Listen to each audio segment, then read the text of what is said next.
Hello, everyone, and welcome back to Film Foundations, the collaborative show between Weirding Way Media and Someone's Favorite Productions. I am one of your co-hosts, Ryan Verrill from the Disc Connected. And I'm one of the other hosts, or the other host. There is no what. I guess there is someone else here, but technically only for this episode. Not saying we're not going to invite you back or anything, but well, let's not come to conclusions. Yeah. Right. We'll see how this goes. And I am Chris Dashu of the Culture Cast and Weirding Way Media, where this show is hosted currently. My agent said I was only contractually obligated for one episode.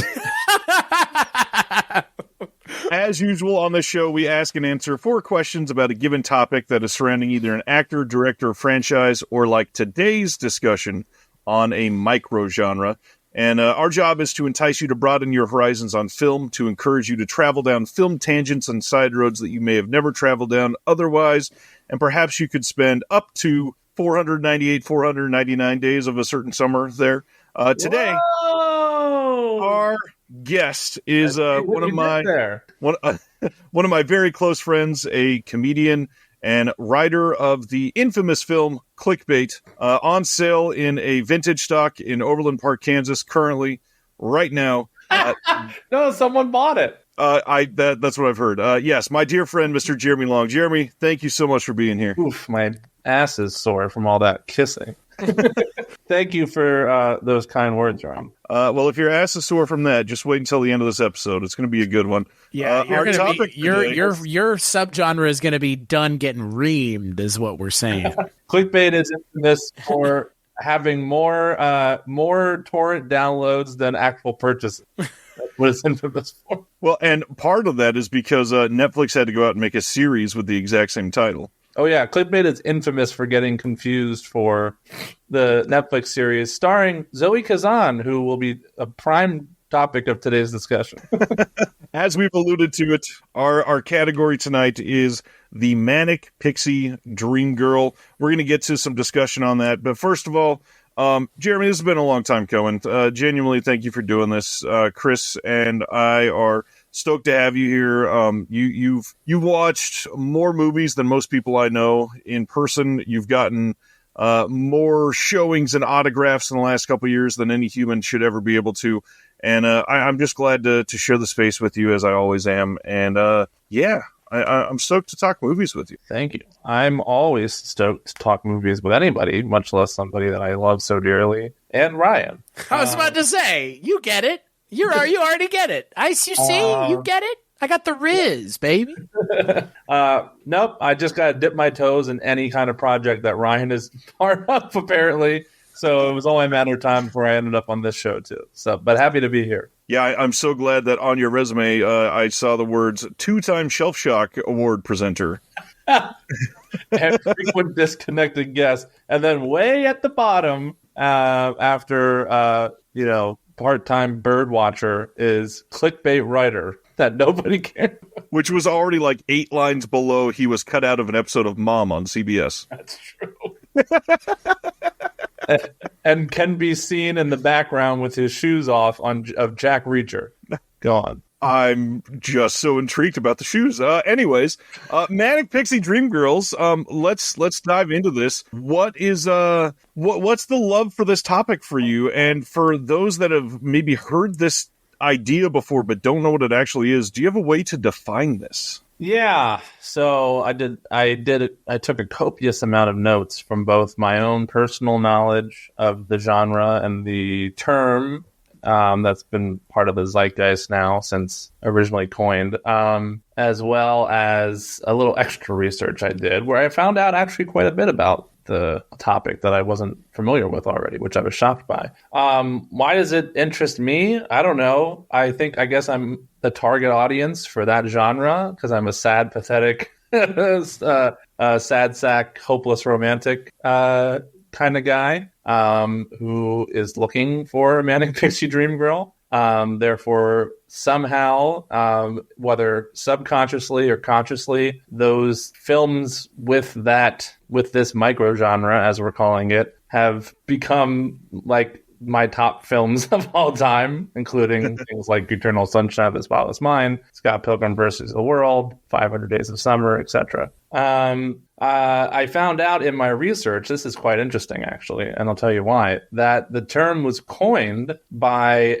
then AV Club writer Nathan Rabin, which the reason that is so interesting to me, that pertains nothing to this topic whatsoever, but I'll share a side story, is that Nathan Rabin is a name that I recognized immediately. Obviously, there's tons of people that write for AV, so he could have been anybody, but he's since then, because this was in 2007 that he first coined the term in an article, he has since then become pretty well known in the Weird Al fandom circles because he's released several books on Weird Al, including the Weird Al coloring book and Weird the Book, which is like a kind of biography type of thing. I think he's now put out like 3 or 4 books about Weird Al of various topics and sizes. And I own them all because I own anything Weird Al related. But that's a topic for another show. So I'm very familiar with Nathan Rabin and was not aware until doing research for this show that he's the one who coined this term.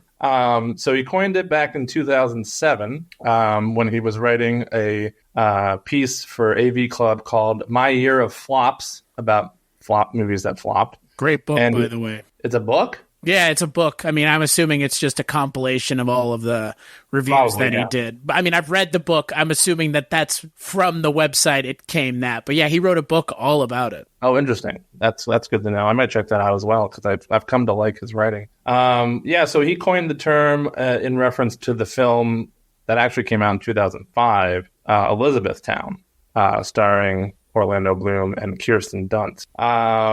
So in a way, Kirsten Dunst is kind of the OG or original Manic Pixie Dream Girl. It depends on how you define the original, because obviously the concept of the Manic Pixie Dream Girl dates back long before Elizabethtown in 2005. But that is the film and the character that coined the term that then catapulted it into pop culture and the lingo that we use to this day.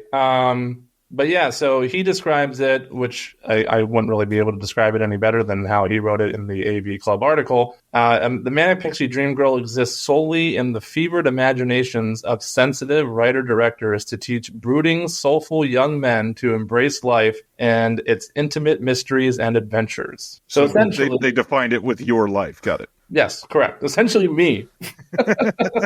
I love how by that definition, I feel like, and I don't know if anyone's ever made this connection, and I'll be the first person to make it. Manic Pixie Dream Girl, in a lot of ways, is the 21st century version of the magical Negro trope. See? He's only there. He's they're one-dimensional because it's not necessarily a man or a woman. They're there to prop up the lead, offer emotional support, and lead them down a transformative journey of self-discovery. If you describe that to someone and didn't say Manic Pixie Dream Girl, they might go, is that the magical Negro trope as well? So maybe less incendiary than the magical Negro trope. But I mean, Manic Pixie Dream Girl is also kind of derogatory in a way, right? A little bit? It can be. I don't know if the term itself, that's something that I am very interested in that we can get into later, has become, I don't know if the term itself necessarily is derogatory, but how it's been used over the course of the last 2 decades since it's originated has kind of made it derogatory. Yep. It's kind of like Mary Sue in a way. But I think Mary Sue is like directly and aggressively antagonistic in its phrasing. Manic Pixie Dream Girl, I would think for me, if Manic Pixie Dream Girl is problematic at all, it's dismissive more than anything else. It can just come off as like, oh, you're just a Manic Pixie Dream Girl. Well, that's exactly the reason it has become such kind of a controversial term, especially as of late with how, the Me Too movement and so many things going on, is because over the years it's become exactly that, Chris, dismissive. It's been very casually a term that's very casually thrown on female leads or just female actresses in general. to, kind of almost essentially put them in a box. Right. And, the big question about that is, which again, we can get into later unless you want to talk about it now. But the big question is, what exactly is the difference between a Manic Pixie Dream Girl versus just a quirky female lead? Label. The label. That's it. I mean, Nathan Rabin himself, I'm burning through my notes faster than I expected. He really kind of denounced the term, and obviously it's become I don't know. I wouldn't call it a hot button issue necessarily. There's so many things that are certainly taken way more seriously than the term Manic Pixie Dream Girl, but it has been something that's been in discussion in terms of being considered dismissive or sexist or misogynistic over the last couple of years. And, John Green, the novelist, who that term was applied to really both of his films, Fault in Our Stars and whatever the heck the other one is. Paper Towns. Yes, specifically Paper Towns. Him and Zoe Kazan, who we talked about earlier with her film Ruby Sparks, that term got applied very easily to those characters when they were not only not going for that, but actually trying to actively criticize that stereotype. So they've spoken out about it in interviews many times.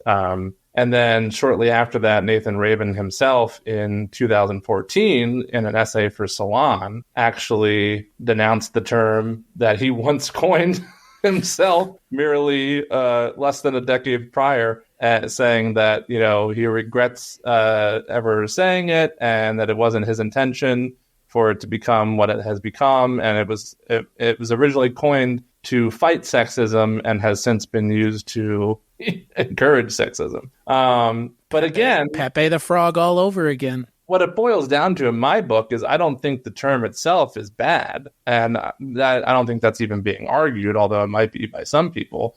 It's how casually people have thrown it around. And yet, again, dismissive is a good term for it because, the term itself has no derogatory meaning to it, really. It's just to describe a certain type of character. It's when you use it to box in certain, not just female characters in film, but even females in general. People were calling Zoe Deschanel herself a Manic Pixie Dream Girl for many years, just based on her filmography and how she acted in interviews and things like that. And that's where it starts to get, very iffy and misogynistic. Yes. There's a lot to unbox there, Ryan.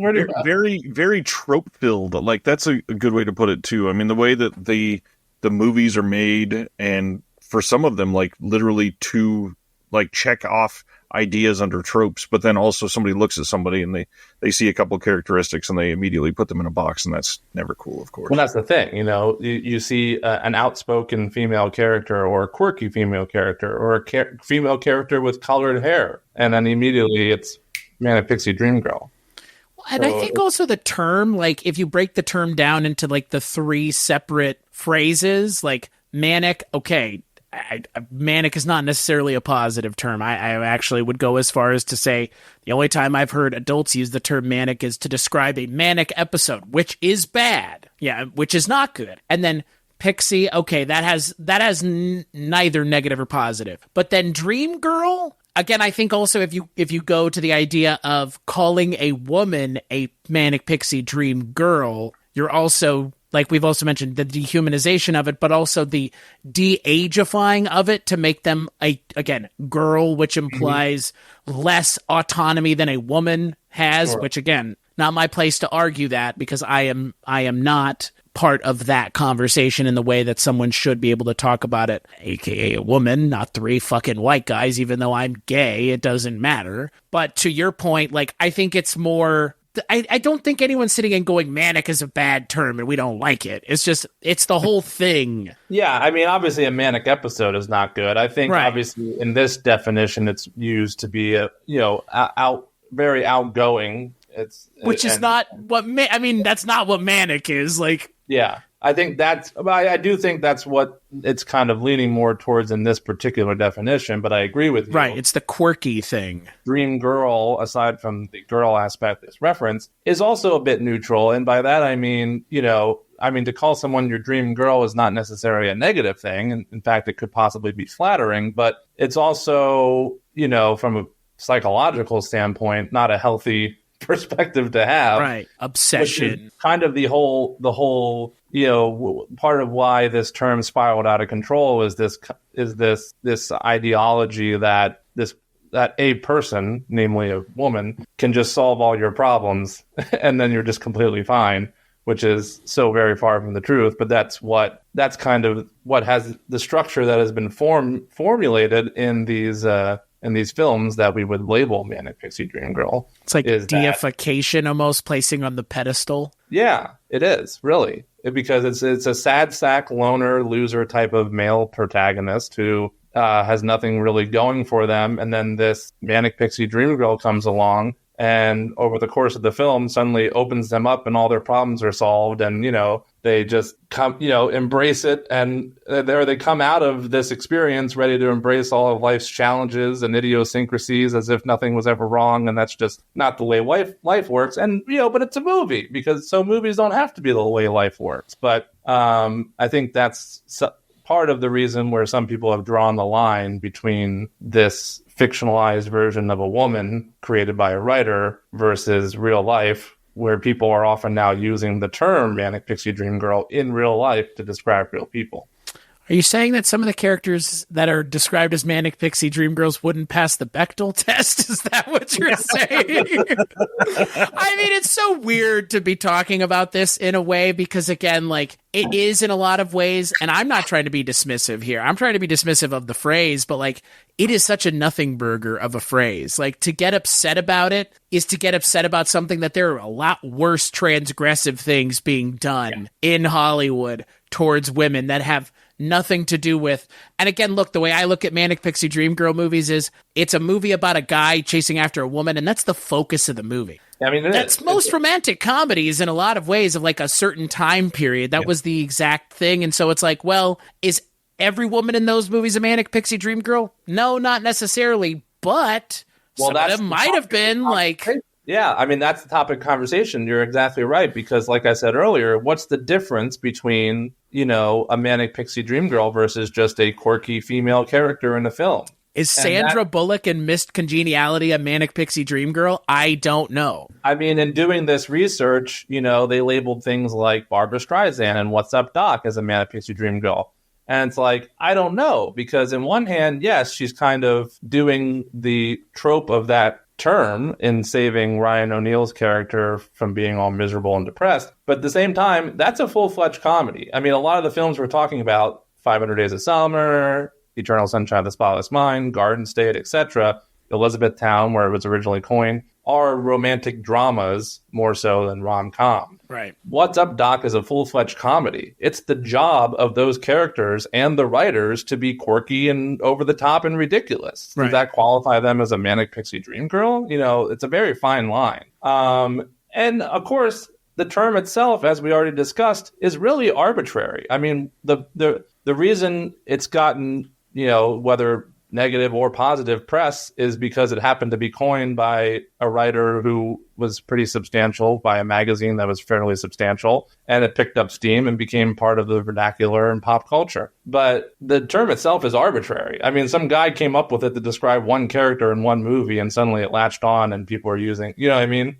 Right. So I do agree with you, Chris, that it's not really necessarily something to be upset over or to get that agitated over, really, in my book. And the backlash that's caused is kind of a little ridiculous. And there are way more important things, especially in the Hollywood system, to be upset and argue about than this one term. Obviously, in my choosing of it, I never even expected to be having this conversation necessarily. I wasn't even super duper familiar with the backlash until I dug into some research more. When Ryan asked me what topic out of those 4 possibilities I wanted to choose, my mind went to this just because I was familiar with the term and I knew that it tied in to a lot of my favorite films and would allow me to discuss a lot of films that I really enjoy personally. And then, of course, upon doing some research, I realized, this is has a lot of backstory to it, this term and this whole trope. Right. Well, let's dive into those films themselves surrounding these tropes a little bit more, finally.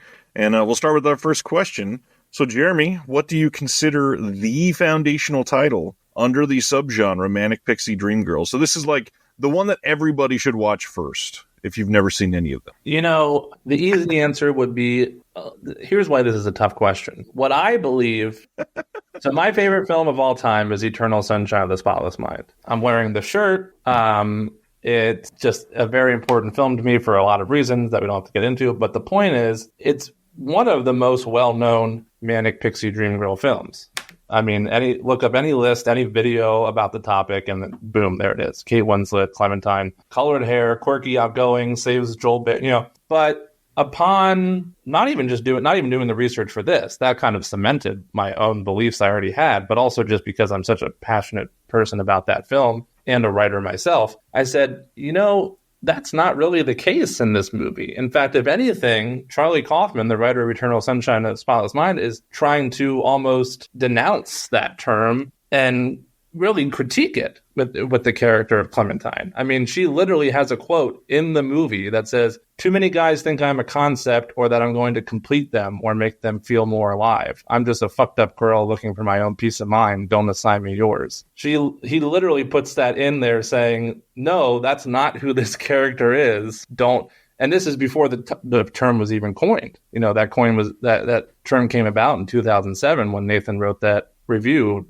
Eternal Sunshine came out in 2004. So before this term even existed and that term was applied to this film so heavily and almost aggressively, Charlie Kaufman was already trying to denounce that viewpoint of the female character in this type of film. So I almost can't say that that's the seminal film to watch in this microgenre, to answer your question, despite it being my favorite film of all time and what many would consider possibly one of the number one, certainly in the top three of the Manic Pixie Dream Girl subgenre, if you look it up on Google or really any kind of outlet. So my answer, I think, despite it being the easy way out, would just be Elizabethtown, because I think that does quantify this term more aptly than something like Eternal Sunshine of the Spotless Mind, and it's what coined the term. So why not go to the source? So that's what coined it. For anybody that hasn't seen it, why don't you tell us about Elizabethtown? I haven't seen it in a long time, but it's about Orlando Bloom, who is this character that we've already discussed, a very sad sack, kind of depressed. His dad just died and he's flying to Elizabethtown to bury his ashes, his hometown, and he meets Kirsten Dunst's character on the plane, and she's exactly what we described as a Manic Pixie Dream Girl, this kind of almost non-existent, overly friendly, quirky, passionate, over-the-top type of girl, who just so happens to randomly strike up a conversation with him on the plane. That's another common trope of this microgenre, is that the male protagonist never initiates the conversation. It's always the Manic Pixie Dream Girl who approaches this brooding male protagonist and starts randomly a conversation with them that leads down this whole road of his life being changed forever. And that's essentially the plot of the movie. And then from there, it just proceeds as any kind of romantic film would, rom-com. Have you seen Elizabethtown, Chris? I haven't, but But you've seen it. I've seen it, but I haven't seen it because I've seen Eternal Sunshine of a Spotless. Well, no, I haven't seen that. I've seen 500 Days of Summer. That's what I've seen, which is that's a pretty good example. Again, well, 500 Days is another prime example. I would say if I'm kind of taking Eternal Sunshine out of the bucket of films based on the reasons I explained earlier, I would say arguably the top three would be Elizabethtown, 500 Days of Summer, and Garden State. Honestly, though, even Garden State is another really good example. But even 500 Days of Summer is arguably not, because really it's another film that's very much, it has all the same tropes that you would expect from a romantic comedy, a Manic Pixie Dream Girl type of role genre, but the whole plot, really, the subtext of that film that we learn towards the end of the film is that he's an idiot. He's an idiot, but he's overlooking the character of Summer, Zooey Deschanel. Yeah. She's not uplifting and fulfilling all of his hopes and dreams and making him this magically better person by the end of the film. He's overlooking her inner dialogue and her whole like purpose in life and just completely bulldozing over it because that's his character, is this person who doesn't really know what he wants and is taking her for granted. And it's funny. I don't know. It's as I was going down this rabbit hole and doing research for this microgenre, I've learned that almost every film that is at the top of the list of Manic Pixie Dream Girl films can almost be broken down to almost going against that trope in a way. Same thing with Ruby Sparks. Ruby Sparks, one of my all-time favorite films, written by Zoe Kazan, starring her and Paul Dano. She's also literally almost almost to a crazy degree going like critiquing the trope within the film, to the point where there's a quote in that movie where Chris Mencina's character says to Paul Dano, "Quirky, messy women whose problems only make them endearing are not real," which is literally the trope of the Manic Pixie Dream Girl. They are not. That is the thing. I mean, that's the reality of these movies. They are not. Right? At all. They are not. They are exhausting as well. For some people, for me, that's, that's what makes but have you actually been around one of these people? That's my question. No, because they don't exist. I would contend that they do exist, but they exist in the way that you've mentioned, which is like they're real, but they're really a lot.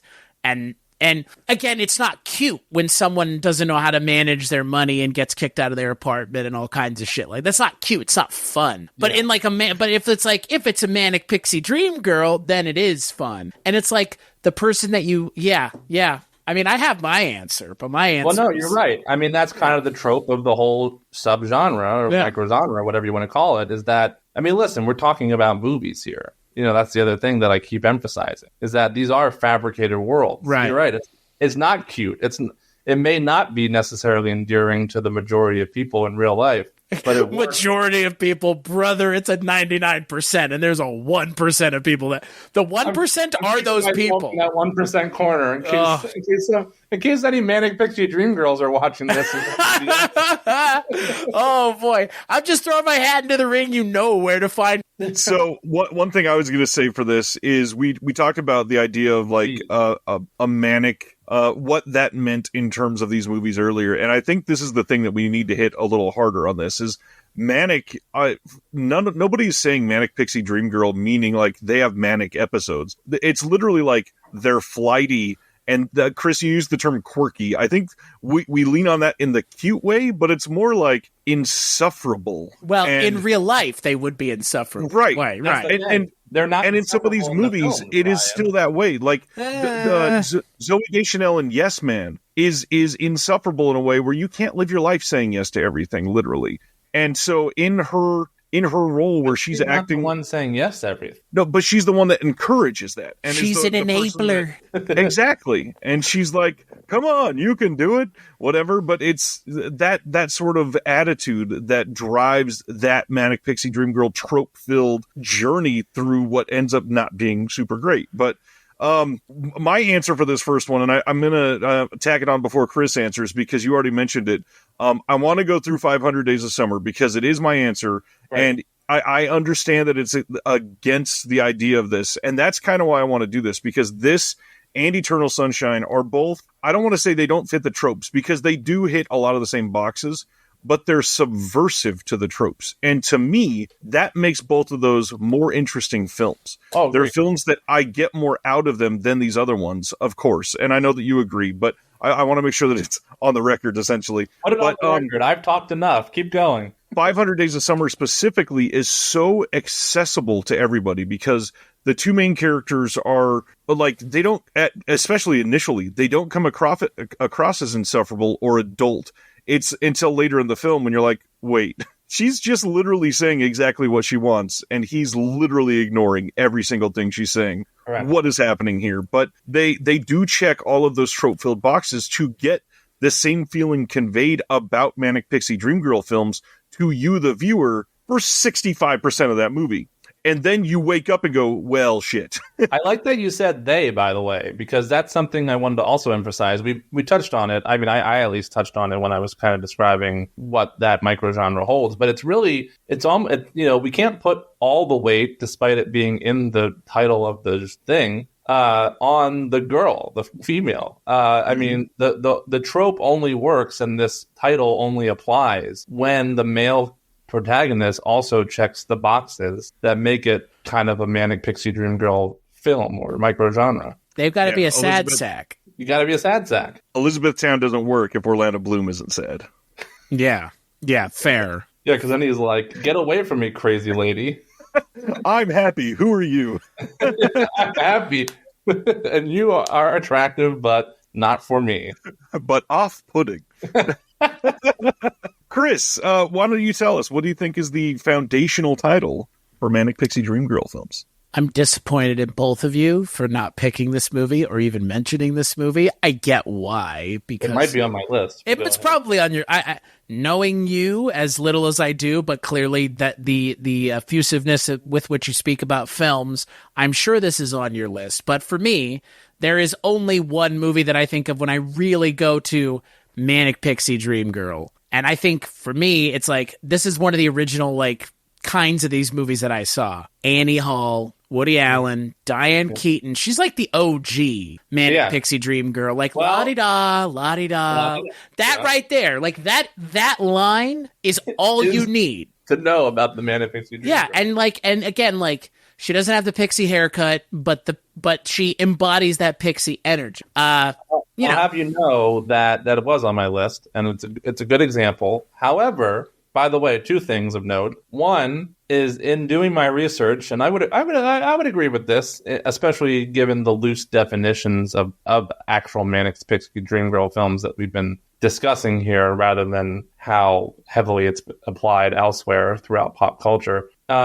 They've dated it back all the way to the 30s with Bringing Up Baby, Katharine Hepburn's character, to Cary Grant's character in that film, which upon a rewatch, I would not argue with. So I think that might be the earliest example. It's certainly the earliest example I found, or that other people have found and notated. But Annie Hall is certainly, obviously, also one of the earliest examples, I would agree. And, what's interesting about that, because I was going to bring this up later, Chris, so I'm very glad you brought it up, is that Woody Allen has gone on record saying that character is actually based almost to 100% with very little flexibility on Diane Keaton as a person. Right. Because they have a very close relationship. So then that's where we really start bending the term Manic Pixie Dream Girl. Because is it a Manic Pixie Dream Girl? Is that a trope when it seems like it applies to a character in a film that's actually based off of a real person?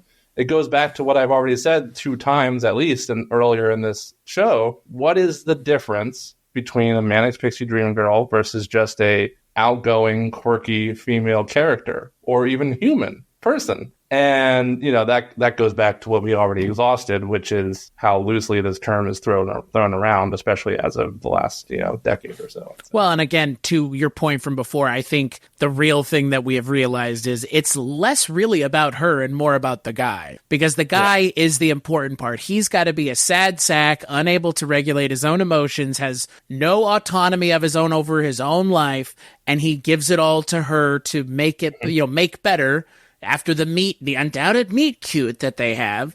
And it's like, at the end of the day, like, the Manic Pixie Dream Girl is just wish fulfillment for the guy who's writing the script. Because like we've mentioned, that person in real life would need your help. Take it from experience. They do. Do you know what I mean? Like, I agree with you. Yeah, like that's the thing. It's like Manic Pixie Dream Girl for me is something that, like, the more I thought about it, I was like, oh, I knew someone like this. And like, I'm still dealing with things about them having been part of my life that it's like, it was not fun. It was exhausting. And to be exhausting, like you've mentioned, Ryan, is the idea of, like, in real life, if someone was this quirky, you'd smack them. You'd be like, you can't keep this up. Like, this is a gag, right? Like, you're telling me you're like this all the time. There's no off button here. Like, give me a break, right? Like, that's what you want from that character, is every time they're on screen, it's, it's like, man, if someone was like that in real life, you'd just be like, I gotta go do anything else for like an hour and then I'll come spend time with you. By the way, I do want to mention Manic Pixie Dream Boy is a thing, sort of. It has popped up in the pop culture vernacular over the last couple of years. I'll throw my hat into the ring for the movie I think represents that I can think of off the top of my head. Michael Cera, anytime he's in things for the most part. You did exactly what people did to Zooey Deschanel. Yeah. I got there. Manic Pixie Dream Boy. But that's the thing. Like, I think of him in Juno, and I'm like, Manic Pixie Dream Boy. Like, you know, he's cute and he's weird, and they had unprotected sex, and they're having a baby, and he doesn't know what to do, and she's gonna help him. I guess he helps her. So Manic Pixie Dream Boy, it's kind of a thing. Her. Well, yeah, that's the reverse of the Manic Pixie Dream Girl. Diablo Cody's just, she did a good job. I mean, she did a good job with that movie. I'll give her that, because, like, in a lot of ways, that movie takes the trope and kind of puts it on its head. Yeah, which, I mean, since you said that, I'll go back to what we talked about earlier. First of all, you are correct in tying it all back to the writer. I mean, that's literally included in the definition that Nathan Rabin wrote about when he coined it. He says, it exists solely in the fevered imaginations of sensitive writer-directors to teach brooding, soulful young men to embrace life and its infinite mysteries and adventures. So even when he coined the term, he's not applying it to women in general. He's applying it to these lonely, sad sack writers that fabricate this.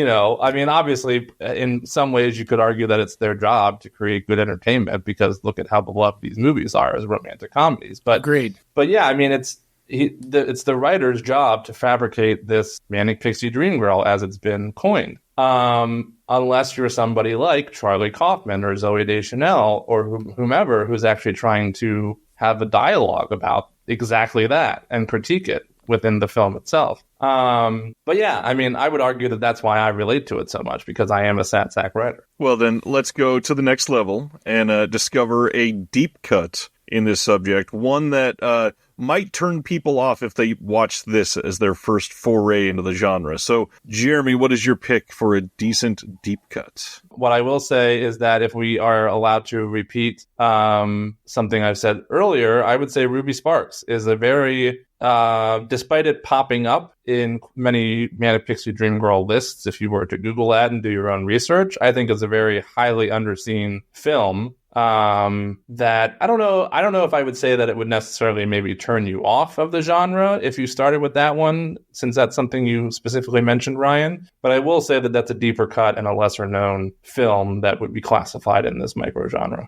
Well, I will say, other than when you mentioned it earlier, I resemble this remark, because this is the most I've ever heard anybody discuss Ruby Sparks at all. Yeah. So I don't know anything about this one. Can you I'm assuming it's all the same tropes, but anything special about this movie that people should know about? Well, it's all the same tropes to a point. And once again, it's one of those films kind of like Eternal Sunshine of the Spotless Mind, where Zoe Kazan is almost using the film to actively critique the trope and point out its flaws and so on and so forth. The film itself is about a writer, go figure, Paul Dano's character, who is indeed a lonely sad sack, and had a big book that was huge when he was in his late teens that kind of made him this big, well-known writer, and hasn't really been able to write anything worthwhile since, and goes to see a therapist played by Elliot Gould, has no real friends besides his brother and his dog, and his therapist gives him the assignment to write about somebody who he's embarrassed by his dog, who pees like a girl dog even though it's a boy, and is slobbery, whatever. So his therapist gives him the assignment to write about somebody who sees his dog, Scotty, and likes him for who he is and doesn't judge him for being weird or being slobbery and a mess. And so upon doing this assignment, he comes up with this fictional girl, literally writing the Manic Pixie Dream Girl within the film, and names her Ruby Sparks, comes up with this whole backstory for her. And then suddenly, little by little, she becomes alive and is a real person in his life that he is dating. And he discovers that whatever he writes about her becomes true in real life. And then it's a slippery slope from that point on, because he swears that he's not going to write anything more about her and that she's perfect and that she's his dream girl, hence the definition. But as we soon discover, that isn't always the case when you're coming up with a fabricated, idealistic, perfect woman that has no emotions or personality of their own other than what you wrote for them. So it's really deconstructing the genre while somehow being classified within the genre at the same time. It reminds me a lot about a film I loved with Will Ferrell called Stranger Than Fiction. Sure. But yeah, it sounds interesting. And I think that's what's great about a lot of these, is that they're literally there to subvert the genre, which I'm going to actually probably hit really hard for question 3 when we get there. But I want to throw out one for this one that we haven't mentioned yet for my deep cut. And I'm usually not a Tom Cruise guy, but I actually really like Vanilla Sky. And I think Penelope Cruz falls squarely into this one. It's a very good one that we didn't mention yet, but yeah, that's a very apt. Because of the Tom Cruise of it, I can see why it would be off-putting for some people, and the story itself. It's only the Tom Cruise of it that's off-putting about Vanilla Sky, I promise. No, there's quite a bit. I understand the movie itself is a lot for some people, but I will say I really like the way Cameron Crowe approached this movie, and I tend to like Cameron Crowe stuff a lot. Like, if you look up this subgenre of sorts, a lot of people refer to Almost Famous. I don't really think of that as a Manic Pixie Dream Girl movie, but it is often the debate of this topic. Yes, is it? Isn't it? You know, it's very interesting because Cameron Crowe is one of those writers where just about anything he's made can arguably, well, not just about anything. I would argue Jerry Maguire is nowhere close to a Manic Pixie Dream Girl film, but any romantic film he has almost falls into this genre. I mean, Elizabethtown coined the term. You're bringing up Vanilla Sky, which is a very apt depiction, and yeah, Almost Famous is very much on the fence, and part of a debate is it not a Manic Pixie Dream Girl film? Chris, any deep cuts you want to throw out there? I got 3 that nobody has mentioned. Not a single mention from any of y'all. So here's one that I'll throw out. This is a holiday Manic Pixie Dream Girl movie. That would be Elf, starring Zooey Deschanel. Haha. Agreed. Yeah, see, that's an easy layup. Yeah, she's the Michael Cera of the Manic Pixie. Another one that I find to be interesting that no one mentioned, again, I think it's a little bit more, it subverts it. And again, you never even see this person throughout the entire movie. Spike Jonze's Her. Yeah, it's a pretty good. That's one. Another one that's on the fence because it's often the debate as to whether or not it falls into this genre because it has all the themes and elements of a Manic Pixie Dream Girl film without the physical girl existing, but because it's played by a very attractive actress, Scarlett Johansson, it then, in the minds of people, is like, oh, this fits into the genre now. Well, I would even go as far as also to say the idea of like he is making her the way he wants her to be too by just interacting with her is kind of, again, going to the idea of the Manic Pixie Dream Girl. But the one that I think for me, now this is a movie that I love a lot, and it has Paul Dano in it as well. And again, nobody's mentioned it, so I'll take the opportunity to mention The Girl Next Door, the Elisha Cuthbert movie, where she plays a Manic Pixie Dream Girl who's a porn star. But I mean, again, very little a character of her own in the movie, exists as kind of a plot device more than a character. And who doesn't love the first time I saw Timothy Olyphant in anything? Holy shit.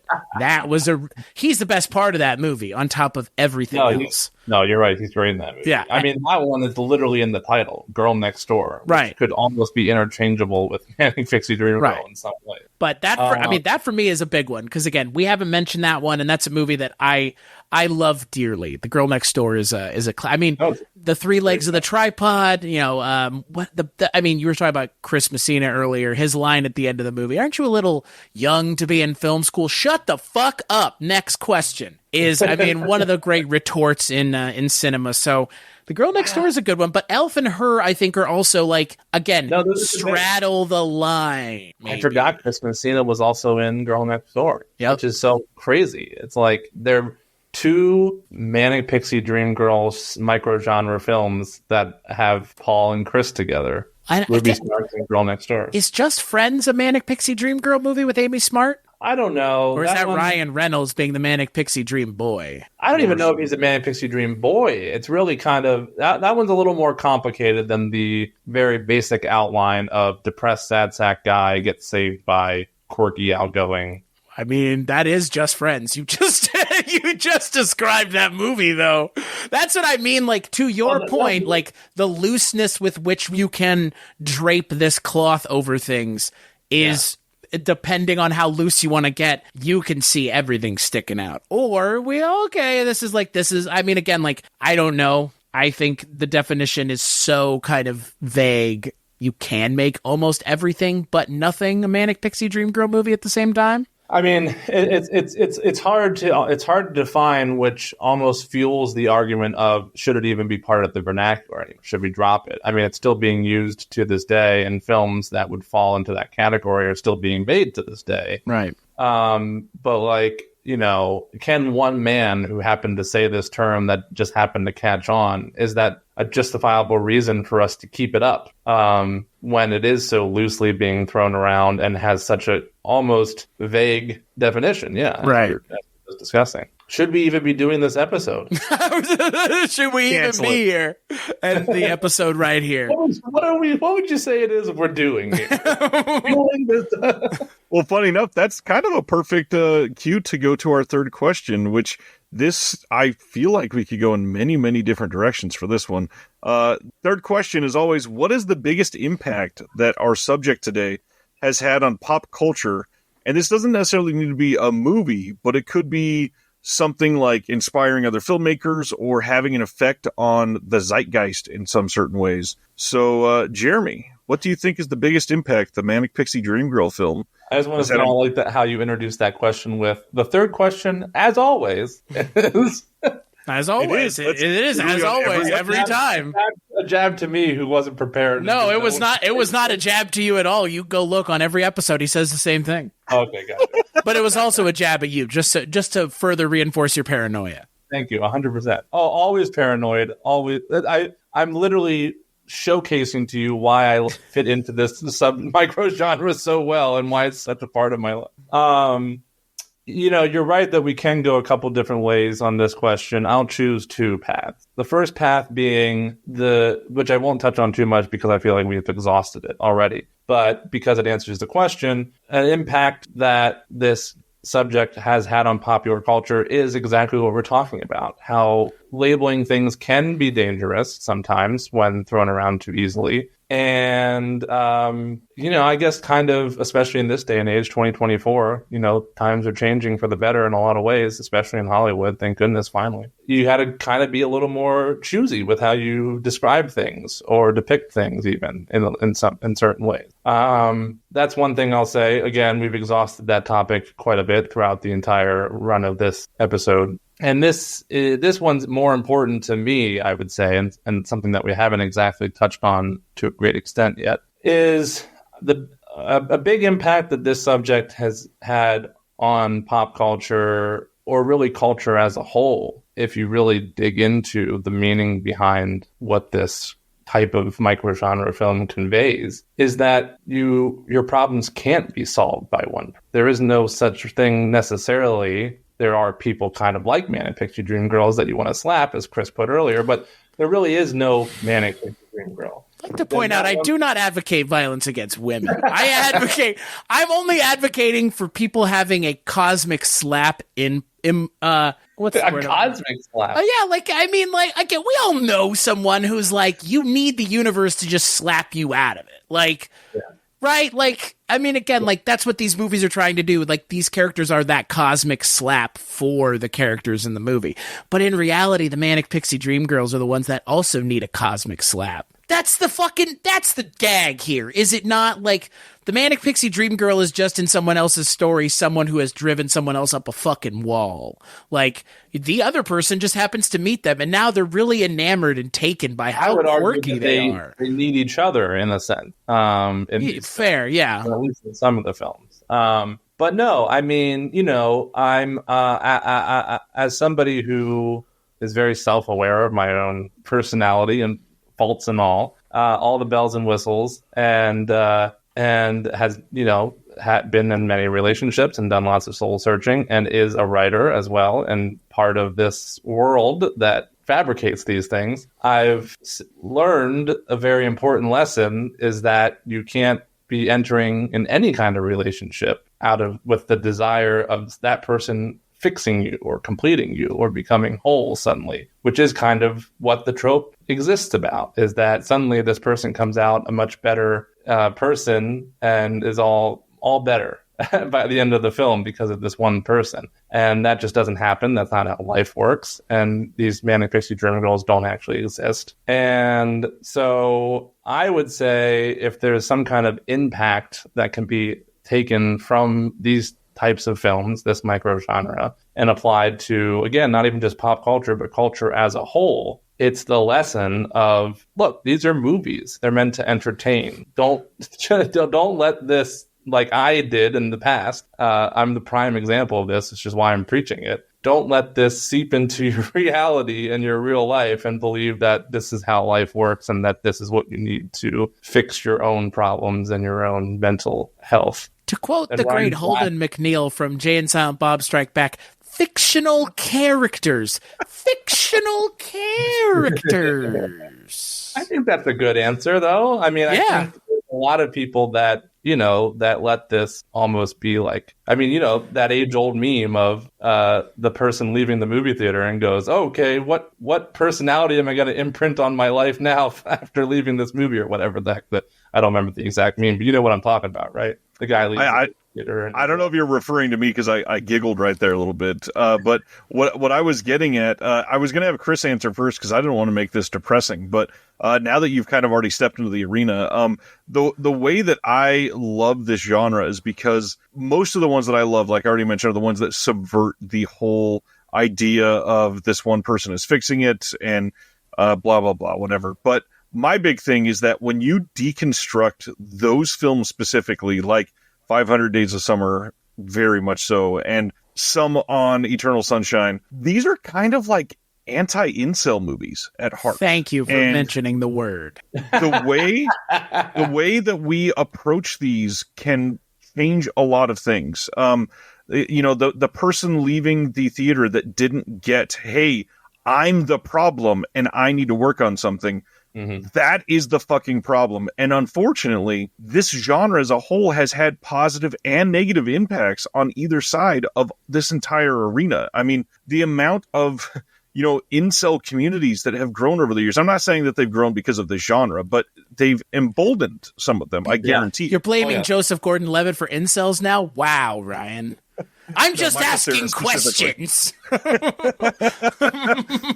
There's so much that if you just watch these on the surface, you walk away thinking that you're perfect and you need that one person to come change your life. You deserve that one person. That's the word. The entitlement in these movies is palpable. And that's where a lot of this gets insufferable, like from Jump Street. And when you look at what somebody could glean from just the simple storylines and just listening to the words, yeah, you can make a lot of fucked up personalities from these movies. But when you actually dive in and take no, by the second act, he's the idiot. Yeah. And she is the one that's saying, listen to me, fucktard. I'm trying to explain. Slap. Exactly. It makes no sense what is going on when they're just turning their back and saying, I'm the one that is perfect here. And so at heart, I view these, the great ones to me are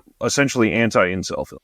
Great. Yeah, and what's funny, Ryan, is you were saying that, and I was thinking to myself, man, this shit sounds like incel fuel to me. I almost used the term earlier, but but that's the thing. I think with the rise of the incel culture, and again, I'm not going to cast aspersions, Reddit and 4chan. Sorry, that's part of it, but. With those kinds of things existing in the world the way that they do, now we do have to worry about. In my mind, Manic Pixie Dream Girls are kind of like porn in terms of casting unrealistic expectations for a certain group of people who need to have realistic expectations going into the thing that they're doing. Because if not bad things come out of that, like Ryan already mentioned. But to get away from the negative, because for the most part, I try to be a positive person, but to return to the negative personally, I don't think Manic Pixie Dream Girl movies helped me as a human being at all, because I fell into that camp of, oh, someone can come fix me, and it don't work that way. It has not only does it not work that way, it has never worked that way.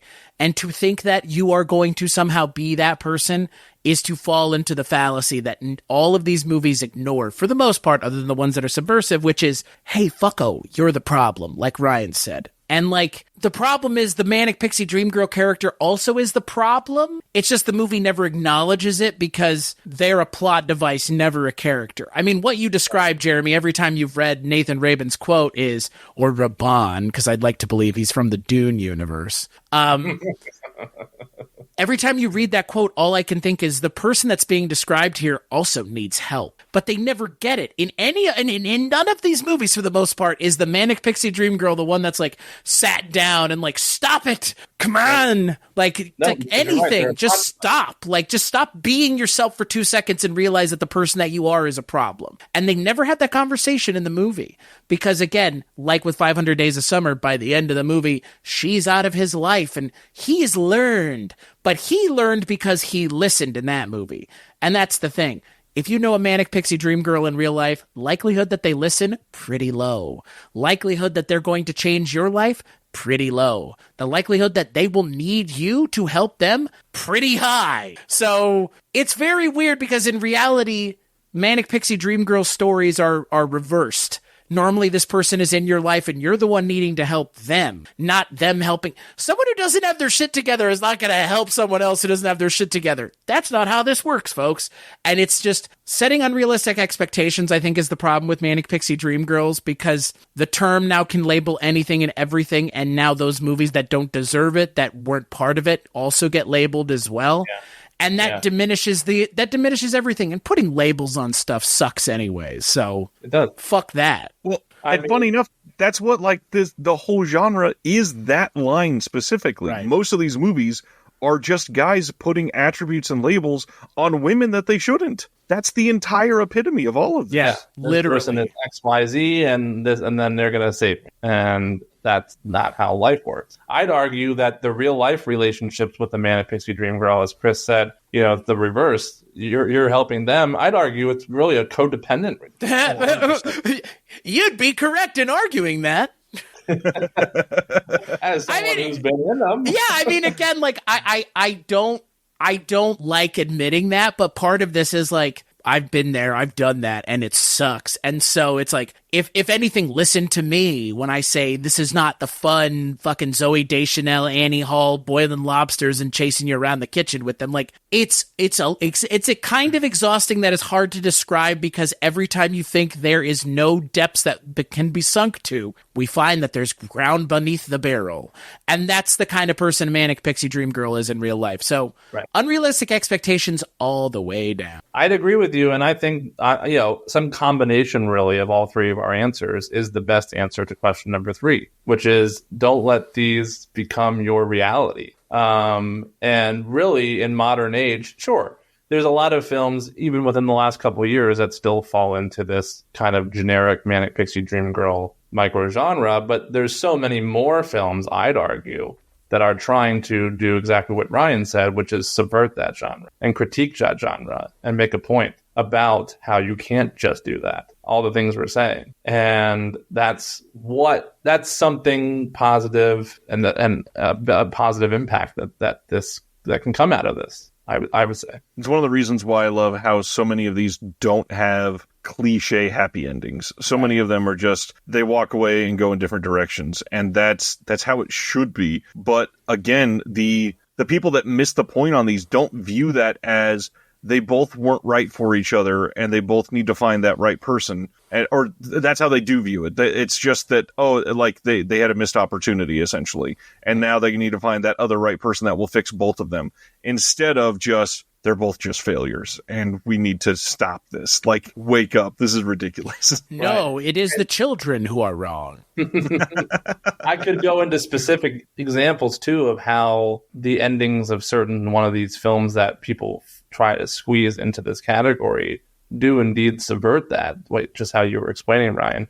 But at the same time, I wouldn't want to spoil endings for anybody who hasn't seen some of these films. Because Eternal Sunshine and Ruby Sparks, and even Her, that Chris brought up earlier, really do purposefully and deliberately subvert the expectations of what the box that people are throwing these films in the Manic Pixie Dream Girls. Well, and I think having a realistic ending helps with the expectation setting and destruction, like to make it, again, like if you take the wrong thing away from it, I can't help you, but pray to God you don't, and hope to God that the filmmaker has done enough to get you to the point they want to get you to. Because at the end of Annie Hall, that is the point. It's like they were never going to be right for each other, and that's okay. Like some people grow together, some people grow apart, and some people were just never going to grow together as it was to begin with. And that's life. And, romantic comedies and rom-coms and not rom-coms, just normal, straight romantic movies, I have a problem with them the same reason I have a problem with this, because, again, it's like it never has the honest conversation. Forgetting Sarah Marshall is probably my favorite romantic movie of all time because it is realistic in the way it portrays that aspect of relationships. And at the end, it says exactly what we're saying, which is like, life is messy, nothing is easy, it's rarely straightforward. And on top of everything else, if your expectations are that any one of those things is not going to be the case, fucking check them at the door, because you're, again, being conditioned by things that are not doing you a service, they're doing you a disservice. I mean, I agree 100%, especially with how unrealistic, romantic films in general, for the most part, are. Probably 80%, if not more. Talk about, Ryan and I were just talking about this the other day, so I'll bring it up because I've been rewatching it just because we were talking about it the other day. And it's a show, not a movie, so, a little bit out of the realm here, but talk about something that really accurately depicts relationships and codependency and all the things that we're talking about. Realistically, Love. The show Love, if you haven't watched it, does an expert job of showing you all the trials, tribulations, ups and downs, pros and cons of actually being in a relationship with somebody, more so than any rom-com ever had. I agree. Yeah, it's really well made. Ties really well into question number 4 that I now know what it is, because... Ryan, do you want to say it? Because we've already said the answer, really. Well, yeah, let's do it. What is a cinematic bridge to the subject that we are discussing of Manic Pixie Dream Girls? So essentially, what is something that somebody listening to this, if they find themselves having never seen any of the movies that we're discussing, what is something that they may already be into that could clue them in that they would enjoy? The answer is the rom-com. The rom-com is the broader, more appealing, I'd argue, and more popular version of the Manic Pixie Dream Girl microgenre. Because, I mean, not all rom-coms are Manic Pixie Dream Girl films, and not all Manic Pixie Dream Girl films are rom-coms. Many of them are just straight-up dramas. Eternal Sunshine, for example. Something like 500 Days of Summer is kind of more leaning on the rom-com realm. But they cross bridges very often, but they're not mutually exclusive. But I would argue that, look at how many rom-coms come out every year. I mean, and, most of them are just very generic. And but to use a term that Ryan hates, they're kind of my guilty pleasure. And I go into rom-coms all the time, essentially predicting the end, and 99% of the time I'm right, because they are so stereotypical and cookie cutter with their plot lines and tropes. But that's what some cinema viewers love. I mean, you go to the movies to escape, and it doesn't matter how predictable it is for people who don't critique films as much as somebody like I do.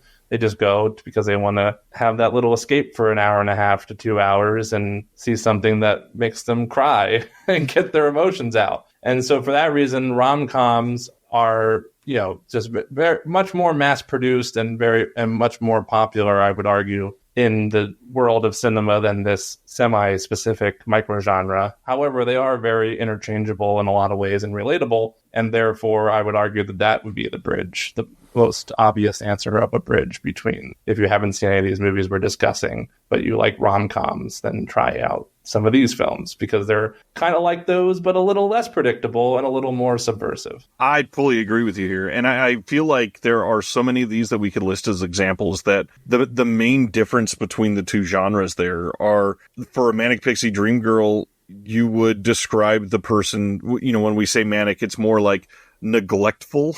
And if you see somebody from a rom-com, you might use something like the word aloof. They're just like silly cute or clumsy and not like, oops, I fell asleep at Michelle's house and forgot to pay my rent for 3 months. And a Manic Pixie Dream Girl, like that's the kind of thing that we're talking about. They have a small screw up and somebody's life is ruined. Yeah. Vast difference from, whoops, I slipped on a banana peel. Aren't I a klutz? And I fell in his arms. Oh, man. Yeah, what a meet cute. Chris, any thoughts? You got your jelly in my peanut butter. I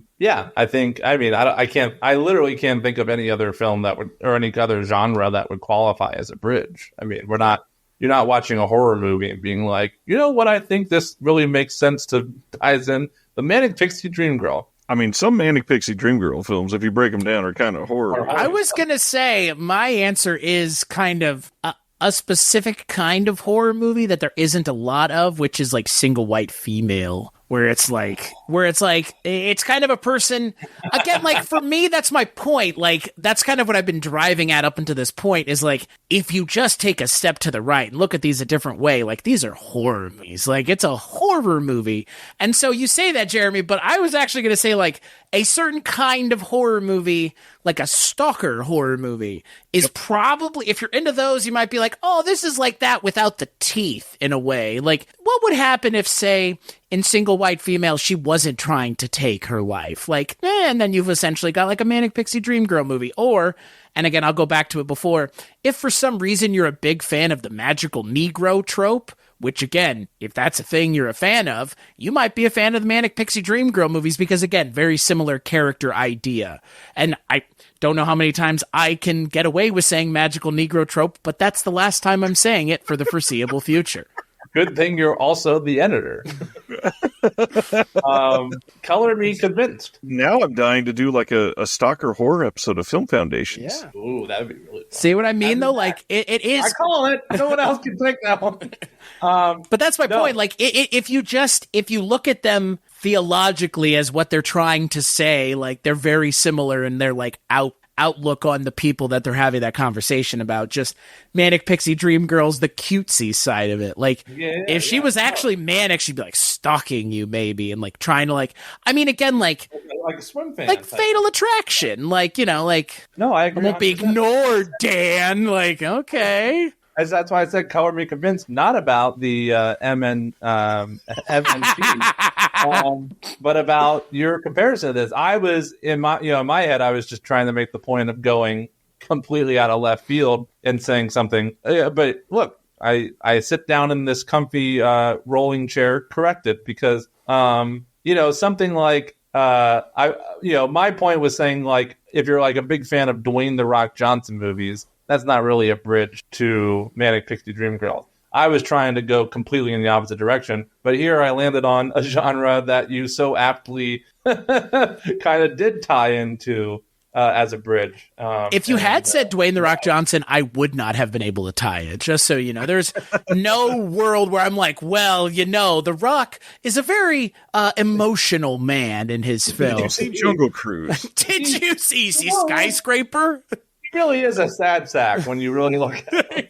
Yeah, he really is the Manic Pixie Dream Boy of Skyscraper. The thought of Skyscraper. Can someone try and take Skyscraper and remake it into a Manic Pixie Dream Girl film with the exact same plot?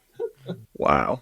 No, I think that's a good... Yeah, I like that answer, Chris. Thank you. Bravo. On that note, I think we covered this pretty damn well tonight. I'm very excited to hear what people think Would you about. say it's your favorite episode? To put me on the spot? No. Damn it, Ryan. Then I guess you got to have me back for the Stalker episode, and I'll at least know the 4 questions. But see, here's the thing: I can just edit it so when you ask Ryan, he just goes yes. Yeah, you pull a yes.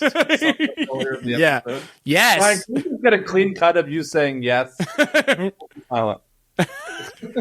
Anyways, Jeremy, anything that you want to tell everybody about? Something to check out that you've worked on? I'm working on a new script, but I mean, there's nothing really to promote at this stage. Is it a Manic Pixie Dream Girl movie? That's the real question. It is not. That would tie in way too well, but it is not. But maybe I can change too it. personal. Keep an eye on the old Instagram at Jeremy Long for upcoming show dates as I dive back into the world of stand-up comedy this year as my New Year's resolution after taking a long hiatus from the pandemic and the strikes and so on and so forth and all the other crazy stuff that's been happening over the last several years. Working on producing some television shows, as I also do. I guess I can say this. Yeah, I'll say this. Look for a show, Roller Jam, coming to Max. I almost said HBO Max, just Max. Coming to Max in the fall, Roller Jam. Working on producing that one, and doing things with Ryan in the background. And I'm sure you'll find me on the Disconnected again sometime soon. And I'm sure. Ryan and I are going to be on another podcast coming up soon, too. So that's another thing I'm doing. So, my answer turned from no to quite a few things. There you go. That podcast episode will be out months before this one goes out. So I will say check out Jeremy and I on the Imprint Cast because we talk about a really good movie over there, too. So if you like us jabbering about this, you'd probably like that. Yes. And I will say follow Jeremy's Instagram. It's a fun one, seeing some of the people that he interacts with on a random happenstance Thursday night in front of a movie theater. It's always exciting. But then you'll get all of the updates for when he's on my show or on the Disconnected. So give him a follow. You'll get updates. He's a good follow. You'll get updates on everything. You'll get updates on the TV shows that I'm producing, on the shows I'm doing, including Ryan's show, and pictures of my cat. Chris, anything you want to tell the listeners about? You can find me at weirdingwaymedia.com, which is the podcast network that I co-founded, and it's award-winning as well, because last year, 80s TV Ladies won 3 podcast awards at the Podcast Awards show. So that's where you can go to find this show and so many other shows that I produce or work on or record or have a hand in or anything, weirdingwaymedia.com. My fingerprints are all over it. Sticky as fuck, as they would say. Ryan, what about you? Where can people find the things that you work on? Hopefully not as sticky as mine. Well, by the time this goes up... yeah, or maybe more sticky. Who knows? By the time this goes up, you can go to the disconnected.com. You'll find links to all of my shows, including all of the shows on the Someone's Favorite Productions podcast network, which is not an award-winning podcast network. But the other big thing, you'll be able to see a lot of the physical media releases that we've been working on, including links to purchase all of them. It's a busy life, but very happy to be working with some incredible people, including Chris Dashew, including Jeremy Long. Thank you both for doing this, and everybody for listening. As usual, I do want to say, please check out the next episode, rate the podcast wherever you get it, and continue to push the boundaries of your interest in film.